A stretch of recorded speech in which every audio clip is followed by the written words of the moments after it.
All right, so I'm going to give you the outline of what I'm going to talk about. First of all, everyone is aware of why we are here, right?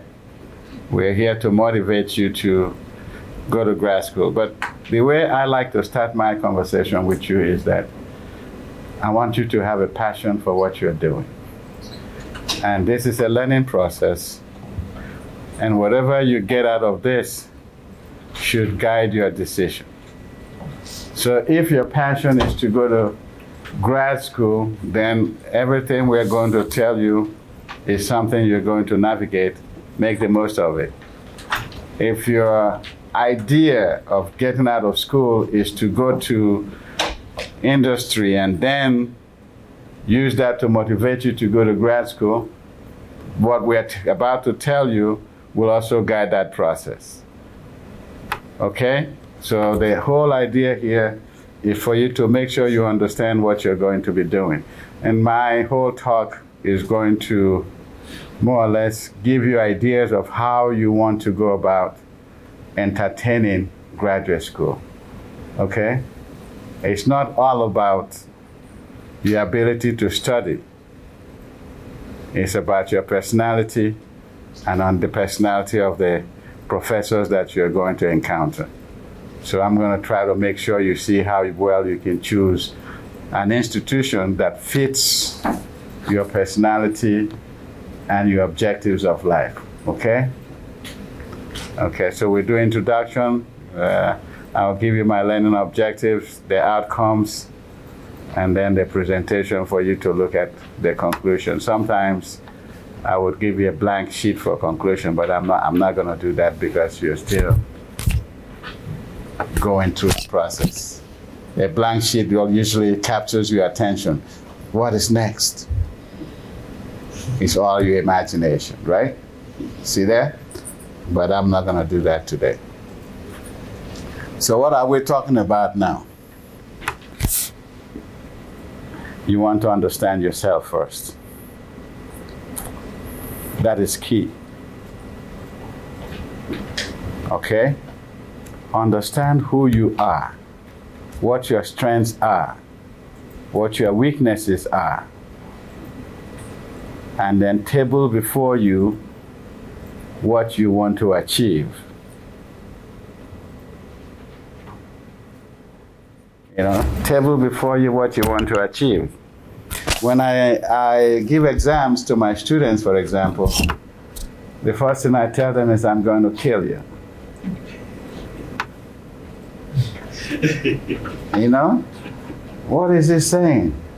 I say you have two options. Either you kill the exam or the exam will kill you. All right? So I'm here to tell you that I'm going to kill you. Now your challenge is to tell me that is not possible. I'm going to conquer this exam. It demystifies the fear of professor-student relationships, right? The moment you look at me on a pedestal, there is too much respect for you to even think about what is possible. But if I make sure that we're able to get engaged to the point where you don't even call me Dr. Dabipi, you say Dabipi, you see? You have come to a level of comfort whereby whatever you do will now motivate you to move forward. It is at that point that I will tell you, you don't come to my office unless you are successful. If you want to associate with me, to come to my office, you must be doing well, you must do all your work, right? Did you see that? And then I will always tell you, if it's a student that is always late to class, in front of everybody, I will tell them, do not come to me for a recommendation. Because what I will write, you will not like, but it will be the truth.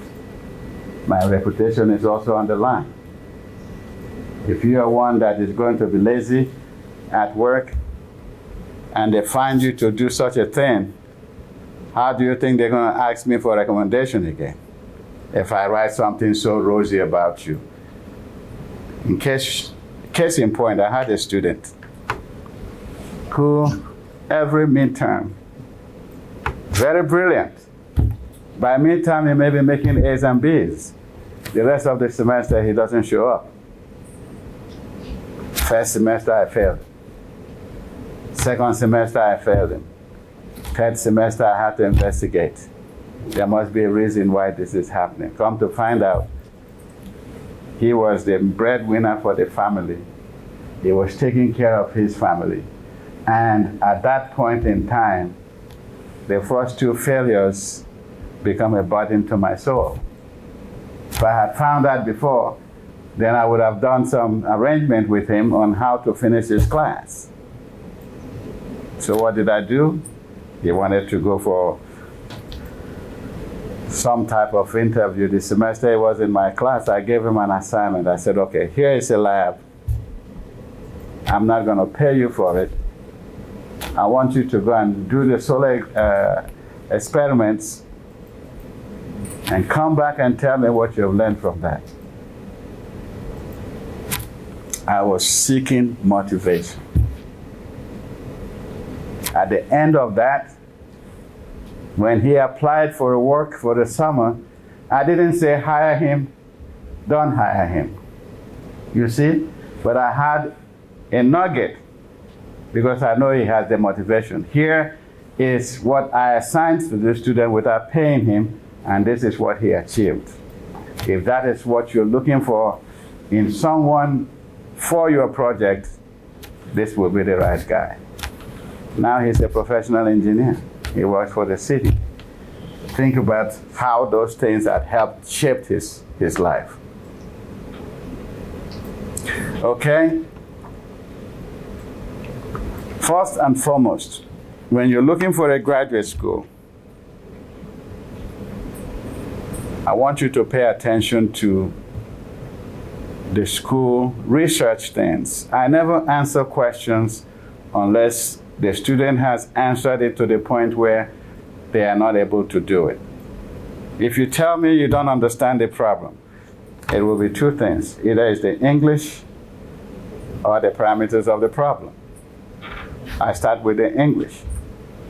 If it is lack of understanding of what they're asking for, we clear that and I send you back to go and solve the problem. If that is not the case, then I let you solve the problem to show me where you got stuck, because that's where new knowledge begins. It also motivates you to understand that going to a faculty just to say, I don't understand this, is not an option. What don't you understand? Break that barrier so that the next level becomes a learning asset. So you must know your options in concert with your objectives. Make a map. Okay, in 3 years I want to finish my master's or I want to finish my PhD. This is the career I want to pursue. Let's say you want to pursue a career in transportation. Transportation is very broad, right? So now you want to look at it from a specialty point of view. Where do you want to specialize? Which universities have a degree in that area? And more importantly, how many faculty members are in the area of your interest? If it is only one person, you might have a very serious problem, right? If you don't get along and you can't finish with that person, you're not finishing in that school. That is just the plain, simple truth about it. But if you have 2 or 3 faculty members in that university that are doing the area of interest you're in, then you want to go before them. He's meditating right by you. See that? He's meditating. Very strongly too. What was the last sentence? What was the last sentence? Yeah. What was the last sentence? Yeah, that's exactly right. That's exactly right. That's exactly right. That was the last sentence. You see? This is how I keep them active. Now he knows my eyes are on him. Okay, so if you have more than one professor in there, talk to them. See their personality, see what they're looking for, and see what your limitations are. Then go back and see what courses you have taken in that area or lack in that area, so that you begin to process how you get to the place, if that's what you want to do. All right? Determine the academic environment that most goes with your personality. You can go to a predominantly white school. They're going to give you all resources to make you comfortable. Demand that of yourself to perform.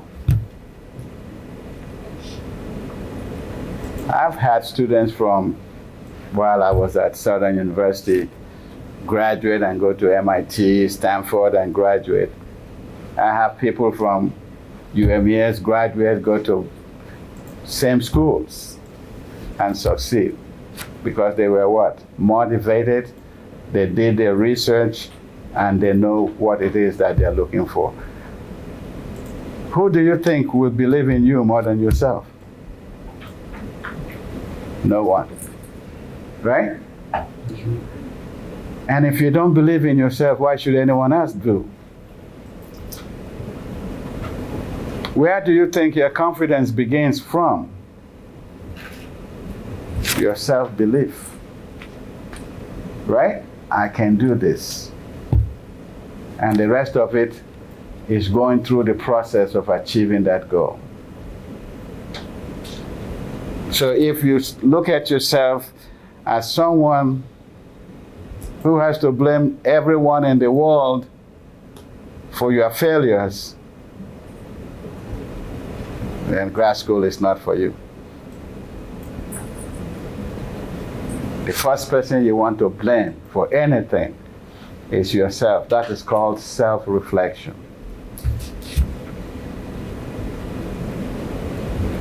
And when you can overcome those issues, you are good to go. Today they announced to all of you that you're receiving some money, right? Right? And all of a sudden you were happy, right? How many of you knew that before you came? Okay. That's the whole thing. You shouldn't know. Money should not be the driving force for you to come. You should be motivated to come, and the money becomes what? An additional benefit. You see that? You should be motivated to come. So those are not things I tell students. And I select them based on my interaction with them, never telling them anything. And when I select them, I bond them to not telling anyone else until they come back, and then they can, the program is over by then, right? Next time people will they'll become the propagators of this whole process. Okay? Determine all these things within you, and then begin to know how you go about exercising them. Once you do these things, you have identified the schools you want to go to, you have to prepare a package for it. Because you know your limitations, one of the things that you are there to do, especially in your statements, is to talk about how you envision yourself succeeding. When they say write a personal statement, some people will look at it from an angle of, I have achieved this, I have achieved that. I had a student who told a story about what she was interested in from high school and how that motivated her and guided her to what she studied. I think that's a more interesting story to me, from my perspective, than if you just simply say, oh, I have such a good GPA, I like to be in this field, I've done some research here. Now, tell a story, something that reflects on you, something people can look at and say, I want that student. It will always overshadow all your inefficiencies. Okay? It will always overshadow all your inefficiencies. And then what they will look at is your motivation from that point on. You can stop me anytime to ask questions.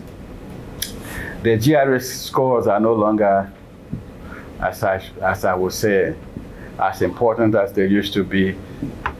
After the pandemic and so, some schools don't even use them anymore, but they're still very valid for those schools that use them. So the GRE person will talk about them. And so I'm gonna just skip that part for you, okay? When you talk about admission process, you have provisional admission, right? You have full admission. What's the difference between the two? In one case, the provisional, if you don't meet the requirements, you can be kicked out immediately, right? It's upon your performance. It's given to you with you promising to perform. It's an audition.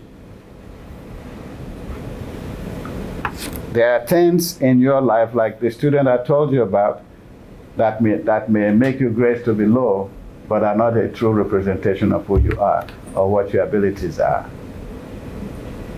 Am I correct? When you tell that story, that provisional admission gives you the opportunity to show your real self. These things matter to the faculty who will be guiding you through the process. And when you come up and you learn, sometimes undergraduate students go to professors to say, I know you're not going to pay me, but I still want to do research with you. Do you know how much weight that carries? It may be a semester, you did it for free, you auditioned for it, the next semester, you're being paid for it.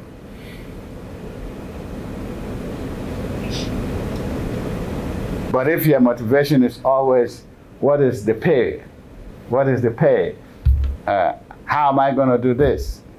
People will not pay much attention to you when you come through that. Okay? So let's talk about some of the things we want to do here. When you look at your graduate program, how many hours do you have to finish the program will always depend on how many prerequisites you are going to take, right? How well are you prepared for the courses? And all those things will determine what you will do.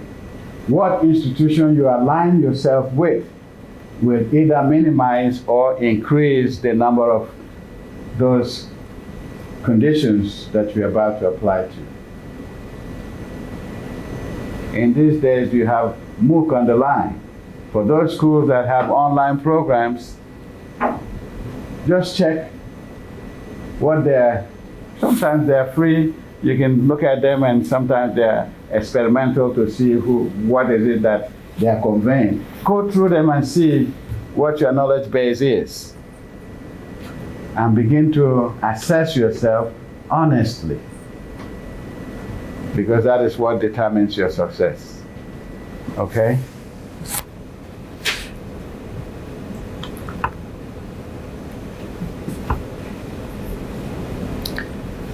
I think I'm repeating myself in most of these things. But once you understand the nature of the place and all the information that I've told you to gather, you are in a position to actually self-assess your success or failure to what institution you choose. And that is what all this is all about. Your ability to know what environment that better suits you to make you successful. At the end of the day, you don't prove anything to anybody. You prove it to yourself. When you succeed, everyone is what? Successful, because they will acknowledge it. When you fail, the first thing they say is, that student didn't want to study, right? They don't want to associate. They want to dissociate themselves from all of that. I believe fundamentally that every human being is built for success. The difference comes from how you prepare yourself, the confidence level you have in yourself, and your ability to persevere because you have a goal to achieve. If you don't do any of those things, you can't move forward. You were selected to be here just to make sure that you have opportunities, right? You're not the only ones from your school that could have been picked, correct? I know of situations where some people who were picked based on their answers that they provided were dropped from the program before even they showed up here. Okay? So you want to do all those things, and you have to look at the challenges but be strategic. I always say if I want to do something and I look at it carefully and I can't achieve up to 80% of it, it will not be a success. Let's take a driving, or you're going on a trip, for example. You're driving, right? What are the things that can break down? You can have a blown tire, right? Engine is the last thing you want to think about. You can have a blown tire. Do you have a spare tire? Now, if you don't have a spare tire and you are going on a trip like that, you're not being realistic, right? What else can go wrong? Depending on how you drive, if you are always speeding, you can go to jail. If you speed so much that the cop will just say, this is too much, go to jail, right? Do you have a lawyer? Do you pay one of those $10 a month fees for the lawyer so that anywhere you are, they can come and help you? If you don't have that, then you must adjust your attitude and your speeding, right? In order to be safe. Do you see what I'm saying? These are all things you consider.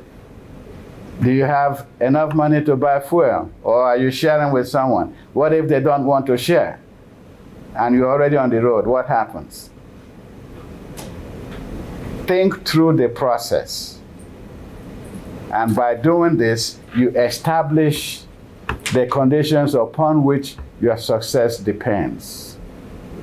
Okay? Your success depends.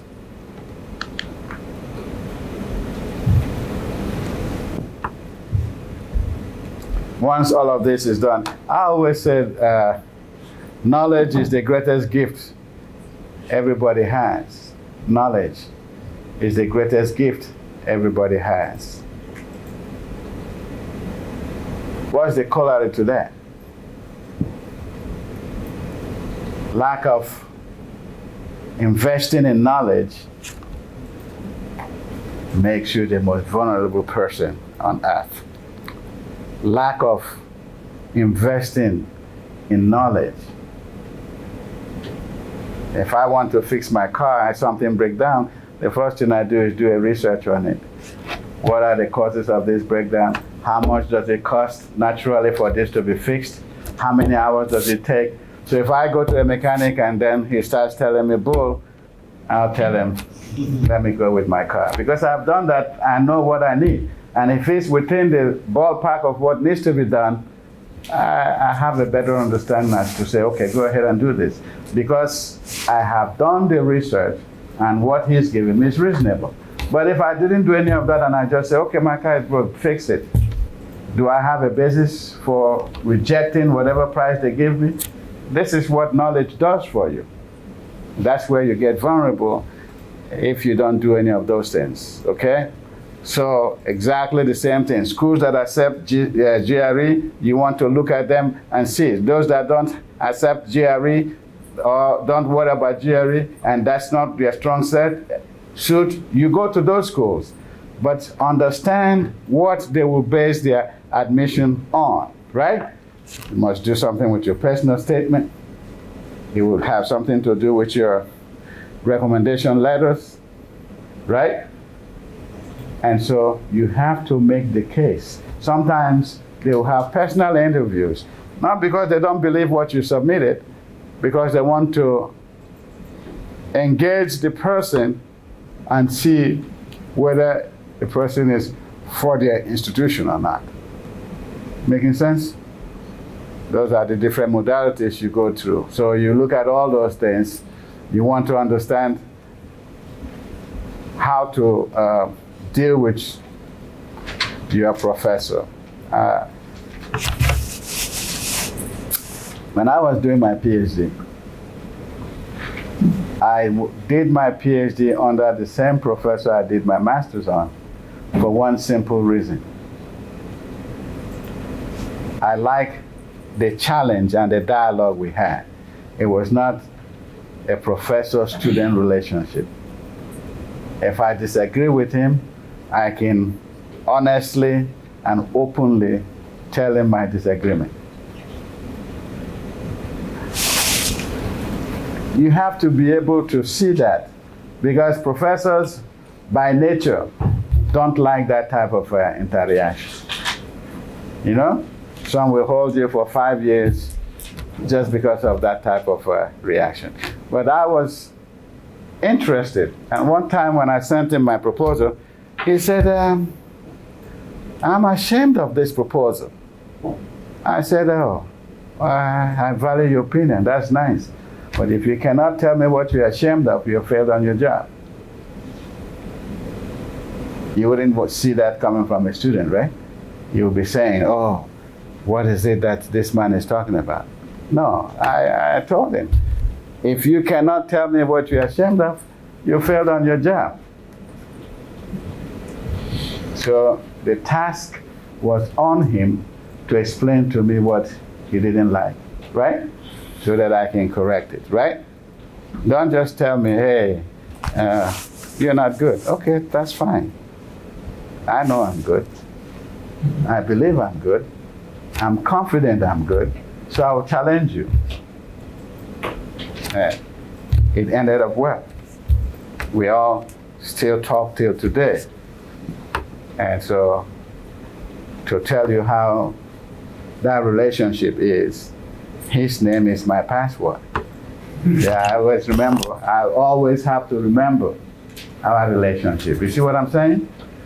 So don't be afraid of them, but be able to tell them what you are doing.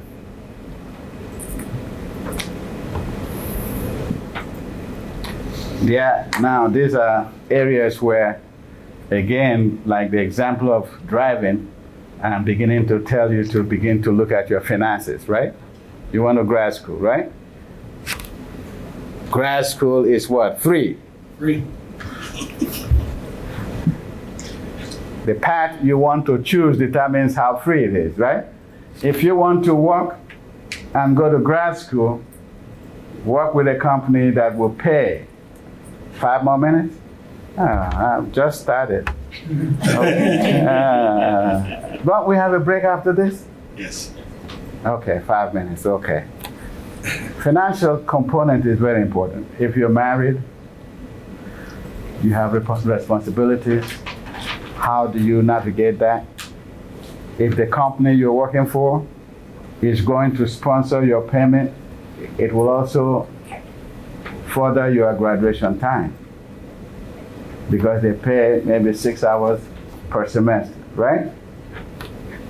If that fits into your mold, take it. If that doesn't fit into your mold, look at all the funding sources, not just the institution. Right? Am I right? And so when you do that, you have the opportunity to then determine where and how you are going to fix what you are about to do.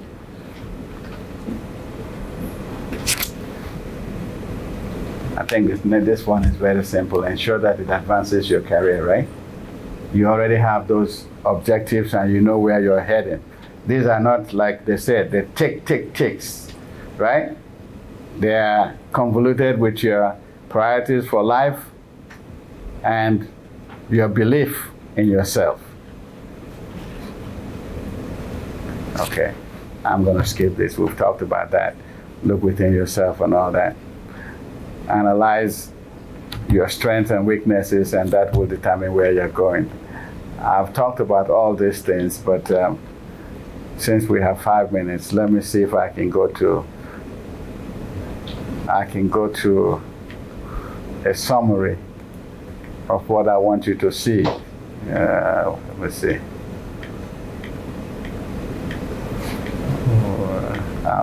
If some of you are good at logic, right? How you make your decisions, right? So let's look for the slide that I want to use to summarize that. Okay, yeah. So here is a flow chart about how you want to go through grad school. When you look at it, at every stage of your decision process, there is an outcome, right? Yes or no? Yes. Right? Yes. There is an outcome. So when you look at that outcome and you begin to see what it provides you, then you can see how your success line will be followed. Am I making sense? You can see how your success line will be followed. It will be something you can go through and decide exactly how you want to be successful. One thing about success, if you have no goal, everything is success and nothing is failure, right? And if there is no failure, you really haven't proven anything. Tell me any success story and I'll tell you how many times they failed. All these rockets that we've been shooting to the moon, how many times have they failed? And what did we learn? You learn more from that than when it happened first to be successful, right?